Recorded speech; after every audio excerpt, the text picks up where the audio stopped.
El castell de la Ventosa.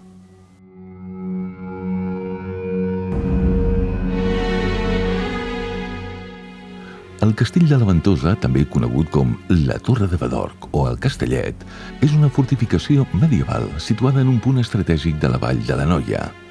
La seva posició dominant li permetia controlar un pas clau de comunicació entre la Conca d'Òdena i el Penedès, seguint el traçat del camí ral. De fet, el nom de Badorc prové del significat pas de riu, confirmant la importància geogràfica del lloc.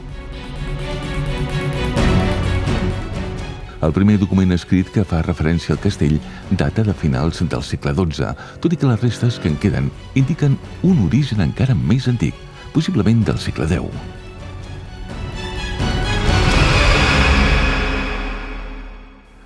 L'element més destacat i millor conservat és una torre de planta el·líptica construïda en dues etapes diferenciades.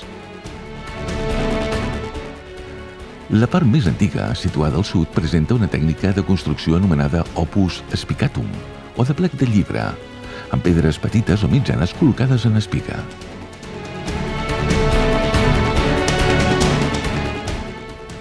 Aquesta secció, avui parcialment esfondrada, feia prop de 4 metres d'alçada, amb murs d'un gruix impressionant, 2 metres i mig. A poca distància i en un turó proper i més elevat, s'hi conserven vestigis d'una altra torre i fonaments d'antigues edificacions.